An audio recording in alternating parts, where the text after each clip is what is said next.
কেরানীগঞ্জের গত বছরের ঘটনা আপনারা পত্রিকায় দেখছেন। বাড়ির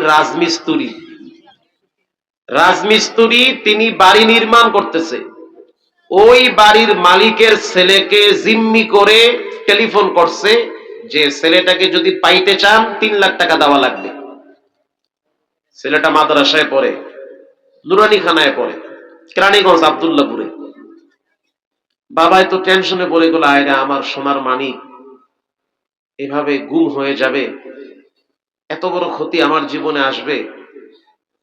তখন সে রাজি হয়ে গেল, ঠিক আছে আমি 3 লাখ টাকা দেব, কিন্তু আমার ছেলের গায়ে যেন একটা আসর না পড়ে। এই সম্পদ, টাকা পয়সা, বাড়ি গাড়ি, এগুলো তো ছেলে মেয়েদের জন্যই।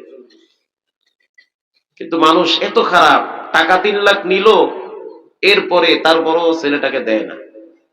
পরের দিন দেখা গেল ওই লোকটার বাড়ির সামনে একটা ডোবা, ওখানে গলা কাটা বাচ্চাটা পড়ে আছে।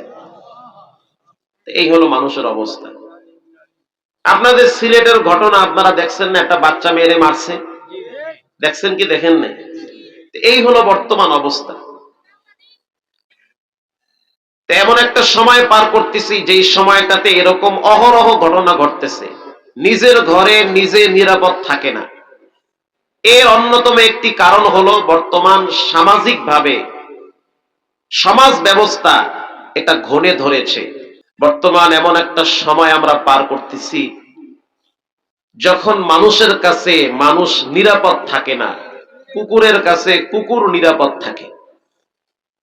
একটা কুকুর যখন দুর্বল থাকে, ওই দুর্বল কুকুরের উপরে শক্তিশালী 10টা কুকুর আক্রমণ করার জন্য পিছনে পিছনে ধাওয়া করে।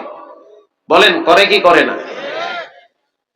দুর্বল কুকুরটা কিছু দূর দৌড়ানোর পরে আস্তে করে শুয়ে পড়ে, লেজ গুটায়া দেয়, মাথা নত করে দেয়, বুঝাইলো তোরা শক্তিশালী, আমি দুর্বল, আমারে মারিস না।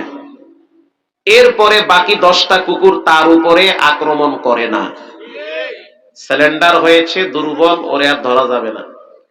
কিন্তু মানুষ এত খারাপ, মানুষের নৈতিক চরিত্র এত নষ্ট হয়ে গেছে, আপন ভাইয়ের কাছে ভাই নিরাপদ থাকে না। 50 টাকার জন্য মানুষ মানুষকে খুন করে।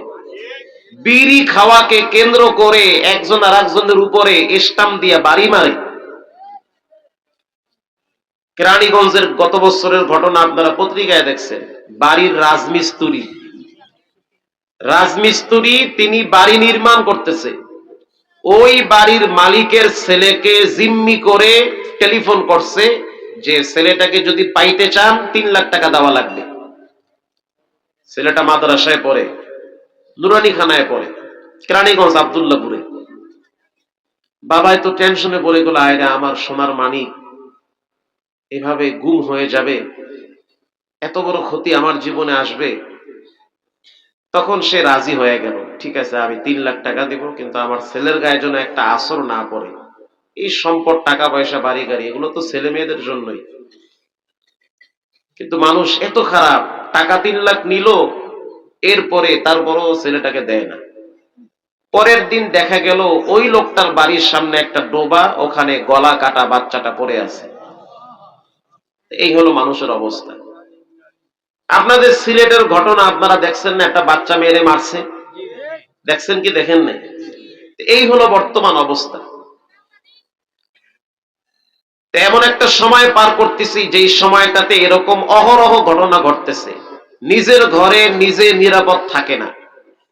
এর অন্যতম একটি কারণ হলো বর্তমান সামাজিকভাবে সমাজ ব্যবস্থা এটা ঘনে ধরেছে।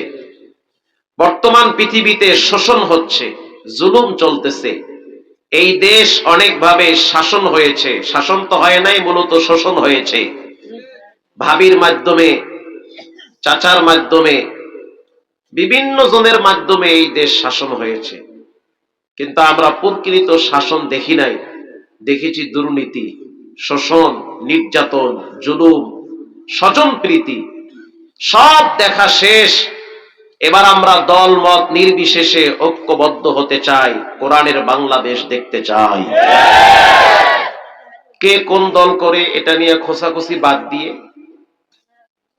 যারা ইসলামের কথা বলবে, আল্লাহর দ্বীন প্রতিষ্ঠার জন্য যারা কাজ করবে, যারা হক হালাল ভাবে জীবন চালায়, যাদের দ্বারা জনগণের আমানত হিফাজত থাকে, এমন মানুষগুলাকে আমরা সংসদে দেখতে চাই।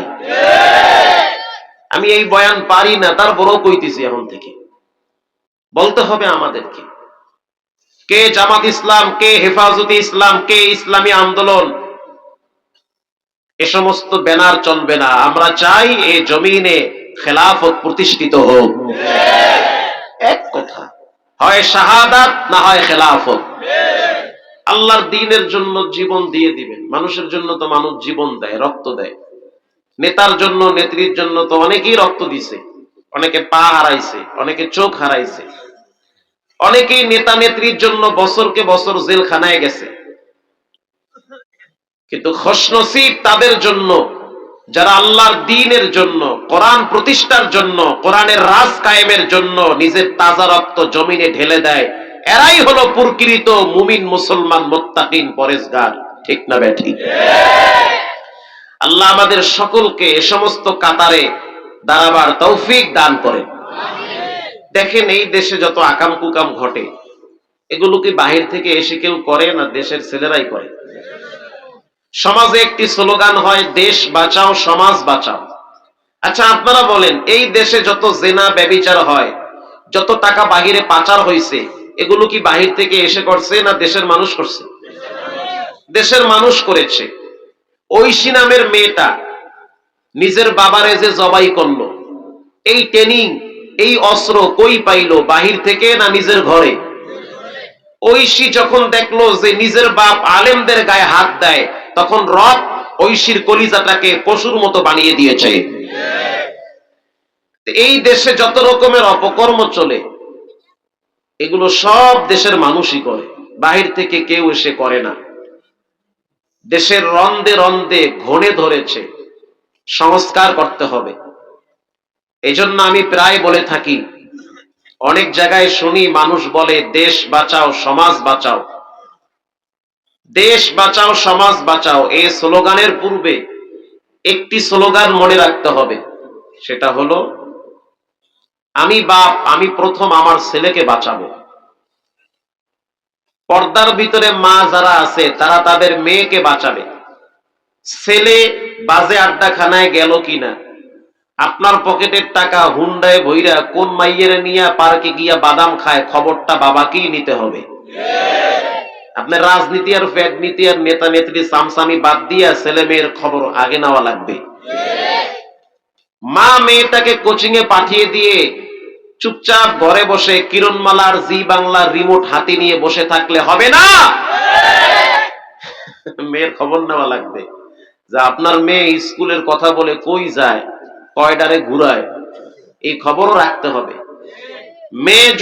মা যদি মেয়েকে বাঁচায়, বাপ যদি ছেলেকে বাঁচায়, মদ, গাঁজা, হিরোইন, ফেন্সিডিল, এ সমস্ত বাজে আড্ডাখানার থেকে বাপ যদি ছেলেকে বাঁচায়, মা যদি মেয়েকে বাঁচায়, আল্লাহর কসম দিয়ে বলল কাফারা দেওয়া লাগবে না।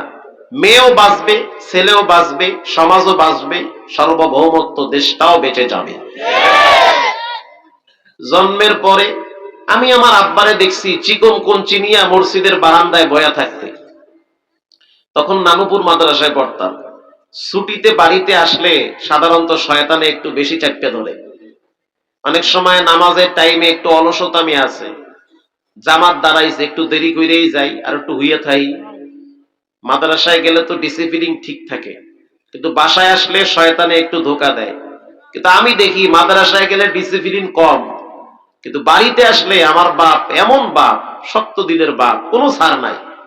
চিকন কোন চিনিয়া শীতের ভিতরে বয়া থাকে মসজিদের বারান্দায়। আমরা 3 ভাই, একদিন যদি দেরি করে ফজরে যাই, পাছার কাপড় টান কইরা বিসমিল্লাহ ছাড়া 3টা বাড়ি মারে। শুধু তাই না, ঘরে গিয়ে দেখি মায়ের উপরে 144 জারি করে। কেমন মাইয়া পোলা পেটে রাখছে, নামাজ পড়ে না, দেরি করে কেন নামাজে? বেনামাজি কোন ছেলে মেয়ে ঘরে থাকতে পারবে না। রক্ত পানি করে টাকা পয়সা কামাই করি, ছেলে মেয়েরা নামাজ ঠিক মতো পড়বে না, এটা তো হতে পারে না। এরকম যদি প্রতিটা বাবা ঘরকে আগে সামলায়, দেশ এমনি ঠিক হয়ে যাবে। এটা ঠিক কথা। কিন্তু কিছু মানুষ আছে চার দোকানে বইয়া বিড়ি খায়, টিভি দেখে, আর ওই চা নিয়ে ব্যস্ত থাকে। বিড়ি টান দিয়া ধোয়া উপরের দিকে দেখে কদ্দুর গেছে। এরপরে কয় দেশ আর দেশ নাই, দেশ ধ্বংস হয়ে গেছে। পোলা বানে টিকটকে আইসা দেখি নাচে, তা আপনি টিভির সামনে বই রয়েছেন কেন? দেশ ধ্বংস হয় নাই। অমুক মন্ত্রী 14 কোটি টাকা খাইছে, দেশ শেষ। অমুক এমপি এত টাকা মাইরে খাইছে, দেশ ধ্বংস হয়ে গেছে। রে বাবু রে, দেশ ধ্বংস হয় নাই, আপনি নিজে ধ্বংস হয়েছে। হাদিসে আসছে না, এখানে এই এলাকাটা তো আলেমদের এলাকা। হবিগঞ্জ, বানিয়াচং তো আলেমদের ফ্যাক্টরি। অনেক আলেম ওলামা এই দেশে। কথা ঠিক না বে ঠিক? বিশেষ করে মোনাজেরে জামান আল্লামা নুরুল ইসলাম অলিপুরি সাহেব হাফিজাহুল্লাহ তাআলা ওয়া আল্লাহ তার হায়াতে বরকত দান করুন। অনেক আলেম ওলামার দেশ আপনাদের এই সমস্ত অঞ্চলে, অনেক বিখ্যাত বুজুর্গরা এই সমস্ত অঞ্চলে বড় হয়েছে। হাদিসে আসছে, রাসূল বলেছেন, কেউ যদি বলে সব শেষ হয়ে গেছে, সব ধ্বংস হয়ে গেছে, সব হালাক হয়ে গেছে, সব ধ্বংস হয় নাই, সে নিজে ধ্বংস হয়েছে। কারণ সে অন্যের চিন্তা করে, নিজের চিন্তা করে না। আলা কুল্লুকুম রাঈন ওয়া কুল্লুকুম মাসউলুন আন রাইয়াতিহি। প্রত্যেকটা মানুষ দায়িত্বশীল, তার অধীনস্থ সম্পর্কে তাকে আল্লাহ প্রশ্ন করবে। তা আপনারে তো আল্লাহ জিগাইবে আপনার মাইয়া পোলায় কেমনে কেমনে চলছে। মাইয়া পোলার হিসাব নেন, আমি আমার ছেলে মেয়ের হিসাব নেই।